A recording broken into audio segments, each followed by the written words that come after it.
WEFM,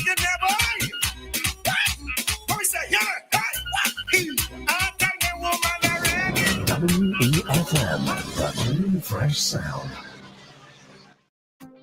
Voice of the Man, Bongo Prime representing for Activated Mornings on WEFM 99.9.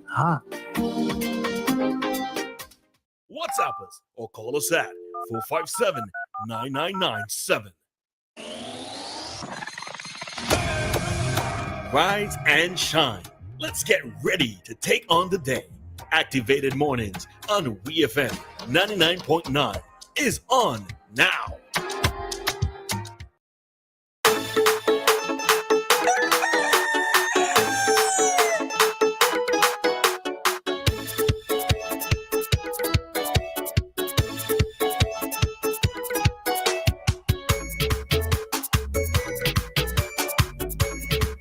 And good morning, everyone. We are back with you for another day here on our Activated Mornings program on WEFM. In studio, it is DJ Maka, Nicole Joseph Chin, and myself, Roleza Samuel. All right, so hoping that everybody is doing fine. It's Friday. We love Fridays. Yes. We love Friday. We all love Fridays. Nicole, you love Fridays? Listen to me. I love Mondays. You know why? Why? No, seriously. Why?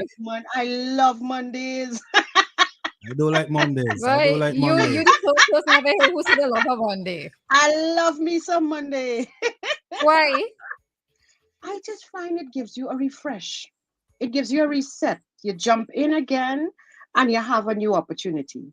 I find when Friday arrives, Friday just gets your weekend started, but then it's Monday again, and I'm like, okay, well, let me just like one of the days that makes more sense. So it gives you a chance. For me, Monday is an opportunity, and it really is an opportunity to start and to change things with the days as they go along.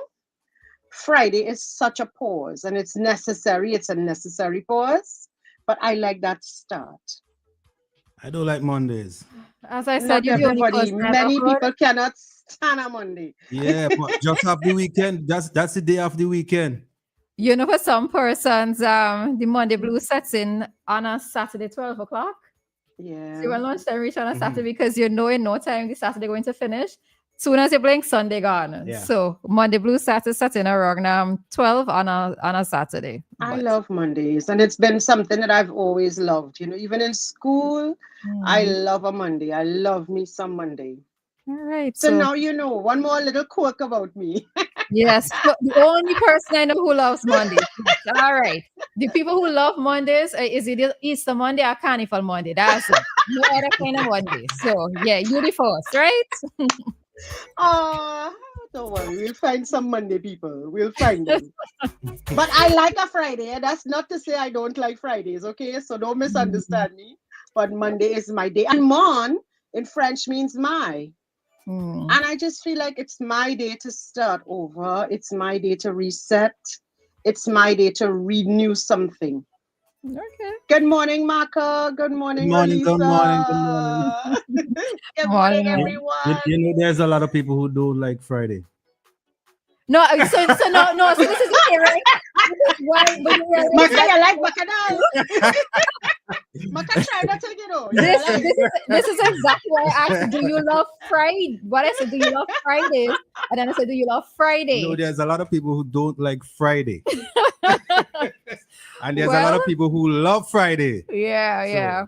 So it's not an interesting pun when you ask them why you love Friday, you know. So it would be interesting to hear people's responses from now on. Yep. People will be hesitant at first. They'll be like, you're asking a trick question. Yeah. Where are you going with this? All right. And talking about Fridays in about the week after from now, I think. Yeah, next week Friday. No, the week Friday? after. The week after. Next week after. I always think it is next week. Because Friday, you anticipated it. Oh my. All right. So the VAT date was announced, and the VAT-free day was announced, and it is for Friday, December 19th. And we are asking, are persons in anticipation of this day? And if you are in anticipation of this day, do you have any concerns? Let me start with Maka. Maka, how do you feel about that day in particular? The only problem with it is I hope people get paid in time, so they could take advantage of it. That's the only problem. Normally people get paid when? The 19th? They get paid before Christmas Eve. Usually, I think it's usually Friday before the week of Christmas. Okay. I think so. Yeah. So between the 19th, the 19th is a Friday, so the weekend, and maybe it's the 24th. So we just hope people get paid in time so they could take advantage of it. That's the only problem. You're going to take advantage of it? Once I get paid in time. Management. All right. Ain't it, Nicole? The thing is, I like the idea. I think it's really very important as well to ease the burden, right? What I will say is, of course, yes, if, first of all, people need to understand what is vatable. I think sometimes people might get a little carried away by an offer or an incentive. So people need to understand what is vatable before they can appreciate what they're going to be buying, purchasing, investing in, whatever is that right keyword to use. So I think some sensitization has to happen first for people to understand, because people will have expectations, and those expectations, you don't want them to become clouded by, this didn't work for me, I went and spent all my money anyway, this does not work. So I think the first thing to make this really, really effective is to let people be aware of what are the vatable items, because some people do not genuinely know. And it's not that they're lacking any awareness in general. It's just that, okay, you go in the grocery, you buy things, you just buy it because you had to have it, So I think that part is the first part, because people are going to have some some disappointments if it doesn't come the way they don't go the way they expected it to go. So setting expectations is important, and the awareness of what are going to be the true benefits, and then people can shop accordingly. And some people just mightn't shop at all. I don't even think people are gonna watch on and say, okay, then this is vatable and this is not vatable. I think people may concern about just do the shopping the day, and when you get a bill, no VAT on the bill. No, but that's the thing. You have to have the sensitization beforehand, because you don't want a person to turn around and start a cuss NDP saying, yeah, because I ain't got no VAT. Yeah, look, I pay this and I pay that. Because we need to first understand what's vatable. All right, so we do have a list, and I'm hoping that so we have a list of some of the things that are vatable. I don't really want to go through all of it. You can't. Maybe I'd have a chat with Rajiv, and maybe we could post it on our social media pages, right? Because the awareness needs to be there, because you have things like milk and canned tuna, right? So mothers and so forth. Mothers need to know what's there for their family. Well, people with ailments need to know what's there, right? Yeah, but like, so a mother who is who buys formula, if the formula is now reduced, some to certain categories. Elderly people, if they buy elderly diapers and all of that, they want to know, this is my benefit. So categories probably need to be established as well. So we don't go carte blanche thinking, I'm going and buy this or that, and then realize, okay, this was always VAT free.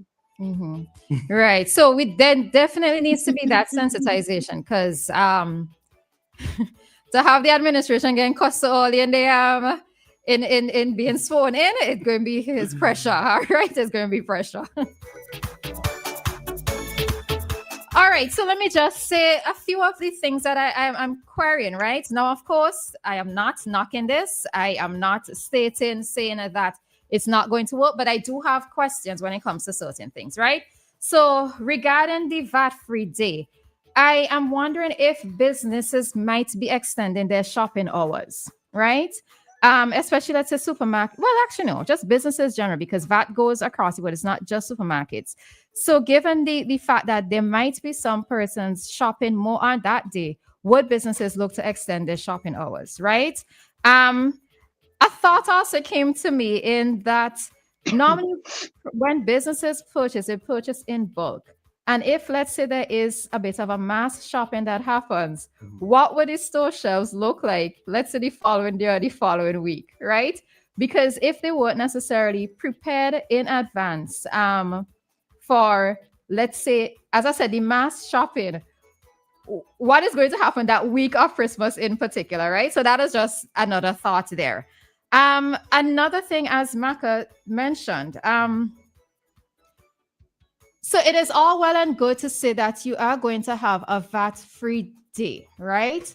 But unless you have, let's say, extra income, for those persons who do not, who don't get caught up in the hype of it, right? You know, you still have to work with a budget. Right. Given that January has 90 days, you have to realize, or you have to know to yourself, and this is where your own personal accountability has to step into play as well, in that knowing that January has the quote unquote 90 days, you have to remember that you can't just go wild in terms of shopping, right? No, you could go wild. You could go wild. You could go wild? Yeah, you could go wild. Remember, it's double pay.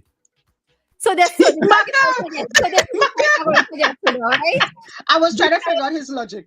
Because unless you know for sure, let's say you are getting a salary bonus or a bonus salary, we had to put it there. It's double pay. Or if you are, let's say, getting money from family and friends through money remittance, persons don't necessarily have that extra income, right? To be able to, let's say, go and splurge or to be able to help to push the economy or to patronize a lot of these businesses. So that is also another concern of mine, right? Unless you have that extra, you still have to be mindful of how you're spending because of the fact that you have to work with a fixed budget. Yes, you might be able to capitalize and benefit a little better, but you still have to work with a fixed budget. So that is also something else. I don't think people are gonna work with a fixed budget. They're gonna just it's double pay. Come on, you're working for $6,000, you're getting 12. Come on, that's a lot of money to spend. I see you're a propagandist, so that but anyway. I'm not sure I like it, Maka today. Maka, why are you misbehaving?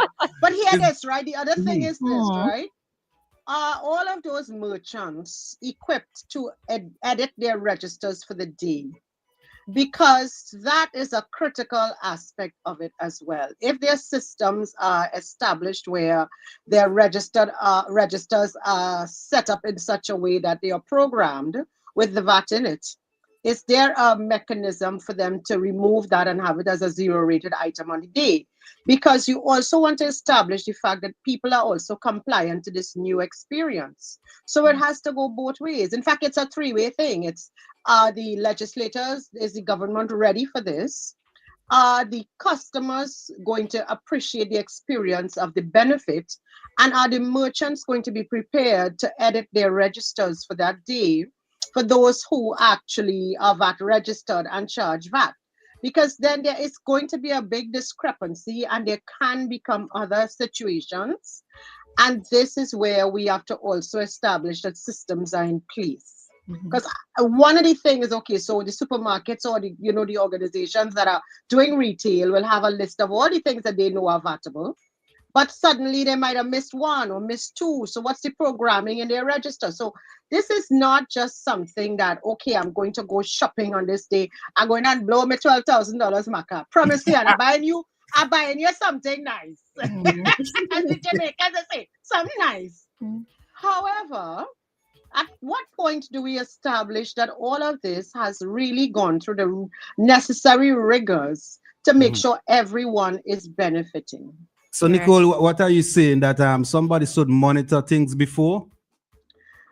Well, there should be a system established, some things, because at the end of the day, you don't want where somebody missed the opportunity. And this is a genuine concern for the patron, the person who is shopping.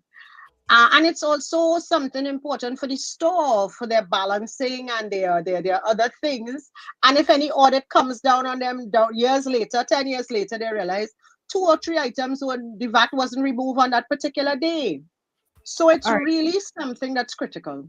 And I just wanted to add one more thing before we head on out, because we do have to go for the traffic talk. But I think going forward, you know what? Let me take it up in the next segment because we really have to go. So we are going to continue this either after 7:45 or after 8. let's say that up, but we have to definitely head to today's traffic talk. All right, so we'll be back with more Activated Mornings. Nothing else sounds as good as WEFM, the clean, fresh sound. This is WEFM's Traffic Talk, Monday to Friday, 7:35 a.m. in association with the traffic branch of the Royal St. Vincent and the Grenadines Police Force.